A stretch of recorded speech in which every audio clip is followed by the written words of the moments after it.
Okay, so picture this. It's a perfect summer day at a festival in the Bavarian Alps. You've got the whole scene, right? Brass bands playing, crowds in their traditional trachten, the lederhosen and dirndls, and, of course, huge steins of beer clinking together. But if you look just a little closer, past all that festive cheer, you'll find a contest of raw, focused intensity. Two opponents, a single table, and an absolutely brutal trial of strength. All right, let's dive into the wild world of Fingerhakeln, or as it's known, Bavarian Finger Wrestling. And make no mistake about it, what might look like some kind of simple folk custom is actually a grueling test of physical power, technical skill, and an almost unbelievable tolerance for pain. Seriously, this is a sport with deep, deep historical roots, where modern athletes are carrying on a tradition that was born from Alpine disputes centuries ago. So how did this all get started? Well, we're going to go back in time a bit to see exactly how a way to settle arguments between neighbors turned into the organized, high-stakes competition that it is today.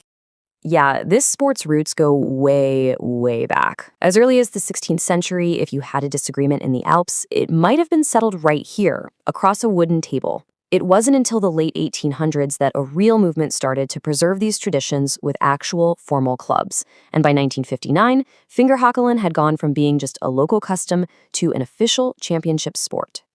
Now, this is what's really cool. You can see just how deeply this sport is woven into the local culture because it literally gave birth to a common German idiom to pull someone over the table. It means to get the better of someone, to outsmart or defeat them, and that phrase comes directly from a literal victory in Fingerhakeln. So, how does a match actually go down? You might be surprised. This is not some informal challenge you'd see in a bar. Fingerhakeln is a highly regulated sport with very specific rules, standardized equipment, and even official roles for everyone involved. Everything is precise. The table height, the stools, even the little leather strap. And pay attention to the Aufhänger, or catcher, sitting behind each competitor. That person's job is to catch the loser, who often gets yanked backward with just a tremendous amount of force. After the referee gives the final command, seat. The battle is on, and believe me, it is over in seconds. Okay, so what does it actually take to compete at this level?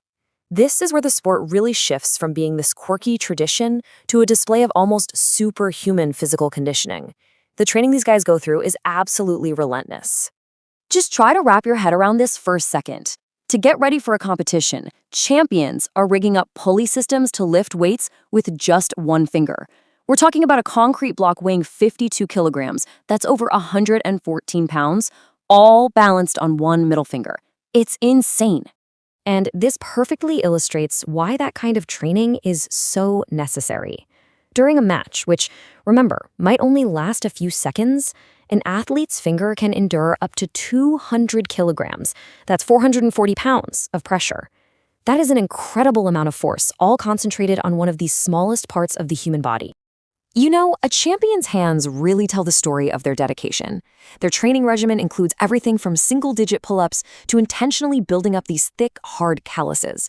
Some competitors even avoid going swimming before a match because if those calluses soften up, it could mean the difference between winning and having their finger torn open. For a lot of them, this is a family tradition, with training that starts as young as 6 years old. Now, you might be thinking this is all just about brute force, but there is a real science to it.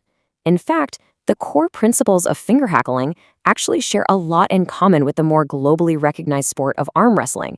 It's just as much about technique as it is about raw power.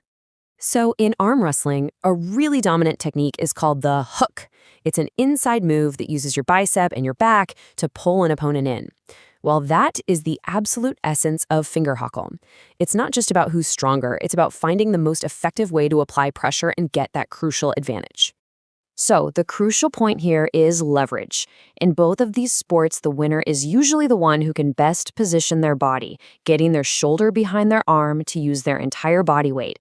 It's a full-body explosion of power, all focused through a single point of contact. And remember, it's about pulling your opponent towards you, not pushing them away. A victory in Fingerhakeln is a real testament to an athlete's grit. But that victory, well, it often comes at a steep and very painful physical price. This is definitely not a sport for the faint of heart. I mean, this quote from a competitor just says it all, doesn't it? The mindset you have to have is one of absolute commitment, where the thought of quitting is actually worse than the risk of getting seriously injured. It's a display of sheer willpower. And the injuries are no joke. Torn skin and bleeding, that's almost expected. But the immense forces involved can lead to way more severe damage. We're talking dislocated fingers, ruptured tendons, and even fractured bones. Every single pull carries a pretty significant risk. Interestingly enough, the sport's traditions also stir up some modern controversy. While women are often involved in the clubs, actual competition in Bavaria is a strictly male-only domain. It's a rule that's defended by citing long-standing tradition. And this is in stark contrast to neighboring Austria, where women are actually allowed to compete in their own divisions. So what is Fingerhakeln, really? Is it a cherished piece of living Alpine history, a way to keep a cultural identity alive? Or is it a brutal, almost torturous test of human endurance? Well, the truth is, it's kind of both. It's a sport that demands the resilience of a modern professional athlete, all while being wrapped up in the festive traditions of a bygone era. A true spectacle